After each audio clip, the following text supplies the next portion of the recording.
our chief guest, Mr. Aakar Patel, Chair Amnesty International India, to deliver his speech in this public gathering. Thank you. Bismillahirrahmanirrahim. I'll speak about two different things that are departures in our country after 2014. That in some sense, two things have shifted. The first is that post-2014, we have seen a very fierce Hindu nationalism that is essentially aimed inwards. It's aimed at other Indians, at minorities. And it shows itself in two ways. One is a political exclusion. For the first time in the history of India, we don't have a single Muslim chief minister.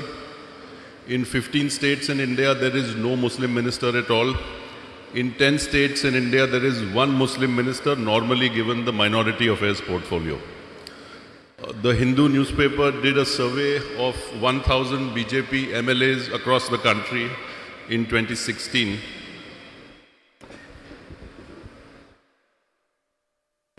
Thank you.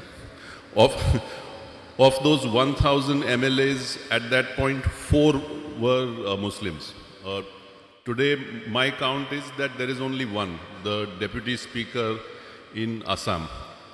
The remaining 999 plus MLAs the BJP has, not a single one of them is a Muslim.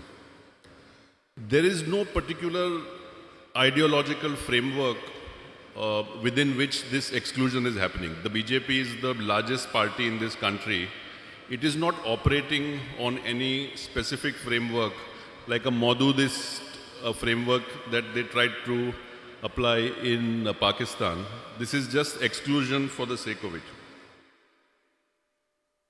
In 1965, 𝙿𝚊𝚅𝚎𝚎 had made a speech where he said that the aim of the RSS, meaning the Janasangh and the BJP, was, quote, the political defeat of the Muslims. And I think in large measure, since 2014, we have seen an effort to politically defeat Muslims. There are 4 crore Muslims in UP. Even the cabinet minister who looks at Waqf is not a Muslim and has not been for 2 polls. So you've got 4 crore Muslims with no representation at all in government. Beef lynching as a category of violence began after 2015 when the Prime Minister asked the BJP states to legislate laws, and 2 states began, Maharashtra, which was under the BJP then, and Haryana first, and then a series of violent episodes started. The beef laws reverse the burden of proof.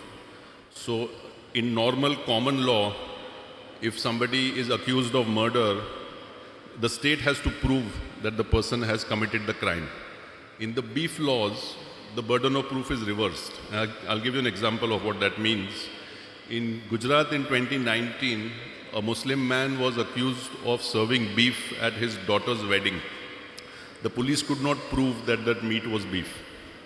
The judge sentenced him to 10 years in jail, saying that because the police could not prove, it was for the man to prove that the meat was not beef, which obviously he could not do.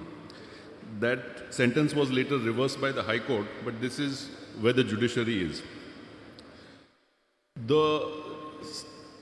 After 2018, 7 BJP states have legislated laws that criminalize marriage between Hindus and Muslims. Karnataka and Haryana were the latest. Once again, the burden of proof is reversed, that the testimony of an adult woman that she converted of free volition is not sufficient evidence for the state. It is for the man she is marrying and the family she is marrying into to show that there was no coercion. The Muslim men of India are the only section of society for whom divorce is a criminal act. So the Supreme Court said that triple talaq in one sitting is invalid. Meaning if you say it, you remain married and you don't get divorced. After that, Parliament passed a law which said that if these 3 words are said, you go to jail. The sentence is as much as rioting with a deadly weapon, which is 3 years. So we have a situation today in India, if a non-Muslim man says talaq, talaq, talaq to his wife in one sitting, they are not divorced and it is not a crime. If a Muslim man is accused of saying the same thing, the same 3 words, he is also not divorced, but it becomes a crime. The exclusion of Muslims from the CAA, we know what the Home Minister has said in terms of chronology, that we have to read these 2 laws together. First, CAA will come, remove the non-Muslims from the list. Then the NRC will come, as is happening in the state of Assam. Then the Muslims will be trapped and will need to show their citizenship. The reality is that many of these difficult laws, the Supreme Court has chosen not to hear. So CAA is a law, remains a law. While it has not been implemented, the fact is that the Supreme Court has chosen not to hear it with the kind of urgency that it should have. Gujarat has a law called 𝙰𝚊𝚅𝚔𝚊𝚛, the Disturbed Areas Act, which prohibits Muslims and Hindus from either renting or buying property in all of the cities. So the government designates certain neighborhoods as being disturbed. And then if Muslims and Hindus want to either rent or buy property in that neighborhood, they have to file an affidavit declaring what their religion is. And it is for the district magistrate or the collector to say whether or not the rent or sale deed can go through. Basically, Muslims cannot rent or buy properties in parts of Gujarat where foreigners can. Kashmir is the only part of India that is not under democratic rule. It's also the only part of India that has a Muslim majority. Kashmir is ruled directly by the center. The laws used in Kashmir are not used anywhere else, including after the change in 2019. The Public Safety Act, which is a preventive detention act, that you are sent to jail without having committed a crime, is still actually applied there. For crowd control, the Kashmiri police and the CRPF use something called a pellet gun, which is a 12-gauge shotgun firing bird shot. This weapon is not used anywhere else in India. It has blinded more than 1,000 people and killed many. What the BJP has done successfully is that it has devolved the right to violence. So today, it is not just these laws that are the problem. Muslims are being targeted by mobs against whom the government doesn't act. And we've seen many instances of this in the last few weeks, including the fact that Muslims were blamed for the spread of COVID. Muslims were both the perpetrators and the victims of the Delhi pogrom. Namaz, there are millions of North Indian Muslim men who are working in the National Capital Region for whom the government had given public space for Friday namaz. This was taken away after the mobs came on a weekly basis and put pressure on the government. Muslims in Karnataka cannot vend in places near the temples. That is what we heard 2 months ago. Hijab, which was basically a circular, began to be implemented. The ban began to be implemented after mobs of Hindu men started to terrorize the Muslim young women and girls going into school. In Gujarat, Muslim vendors of eggs and meat were kicked off the street. We've seen the bulldozer being used in 4 states, including 3 states where there is no law for it to be used. So UP passed a law in 2020 after CAA that lets it confiscate property. It doesn't allow it to bulldoze. But 3 other BJP states, including Madhya Pradesh and Gujarat, have been using the bulldozer outside of the law. Basically, the genie has left the bottle, and we will face more of this because the size of the state in India, the size of the government is small. once the mob has been empowered to act against Muslims, it will be very difficult to pull it back. So we will see probably an increase in the sorts of things that we have seen. I'll switch very briefly to something that is not related in some ways, but is as important, which is on the side of the economy and what Mr. Modi and the BJP have done. So there are 5 crore fewer people working today in India than were working in 2014.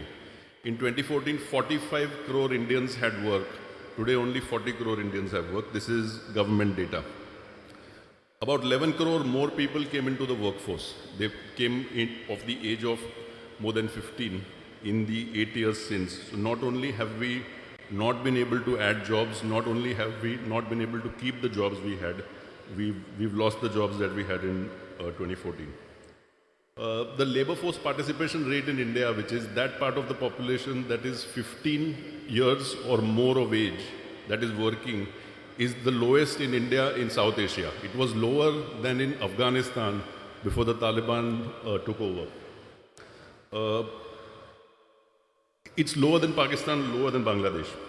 Manufacturing's share of GDP has gone from 16% before Make in India to 13%. Manrega, the BJP wanted to limit Manrega to 1/3 of the districts in the country, but it has become 4 times the size since 2014 because there are no jobs. Indians were spending less on food in 2018 than they were in 2012. This is government data. This is a survey that the government conducted, but then chose not to release. There was a sequential decline in GDP growth for 13 quarters beginning in January 2018 before COVID. Bangladesh was roughly 50% behind India in per capita GDP in 2014. So we were at about roughly $1,600, $1,600 per capita. Bangladesh was roughly $1,100, $1,100. They have gone in front. The middle class in India has stopped growing. So the number of cars that are sold in India has been constant between 27 and 33 lakhs for the last 10 years. In the last 2 years, it has been 30 lakhs. The lower middle class has stopped growing. So for the last 8 years, the number of two-wheelers that are sold has remained stagnant. And the number of upper class Indians has also remained stagnant. If you look at the automobile sales, it's a very small number of very rich people and a very large number of very poor people. 800 million people, 80 crore people for the last 2 years have been dependent on 5 kilos of wheat or rice and 1 kilo of dal from the government. And lastly, on 49 out of 53 global indices where people map corruption, soft power, hard power, democracy, rule of law, India has declined on 49 out of 53 since 2014. This is the reality. None of what I'm saying is new. What can be done is something that I will close with. We have, as citizens, 3 things that we can do. We can vote, we can go to court, and we can protest. And these are the things that I think we should be using because this country is not in a good place. And unless something is done to push back, it will remain to be in this place. I think the long future is good for all of humanity, not just India. What we are going through at the moment is not natural. This kind of hatred against Muslims, driving politics every day, driving media every day is not natural. It will end. But it will need some push from us. I think it is important that those of us who live in states like Kerala, which can influence the center in some way. Kerala was one of the first states to challenge CAA in the Supreme Court. There is enough pressure from within the state, from within Kerala, from within Bengal, from within Tamil Nadu, to make sure that the government behaves to the extent that we can stop it from misbehaving. And that is the best we can hope to do. I thank the Solidarity Movement for calling me, and I thank all of you for listening to me. Thank you so much. നമ്മുടെ മുഖ്യാതിഥി ആകാർ പട്ടേലിനുള്ള സോളിഡാരിറ്റിയുടെ സ്നേഹോപഹാരം solidarity സംസ്ഥാന general secretary Jumail BP നൽകുന്നു. അതിനായി solidarity സംസ്ഥാന secretary ജുമൈലിനെ ക്ഷണിക്കുന്നു. I request Mr. Aakar Patel to receive the memento of Solidarity Youth Movement Kerala.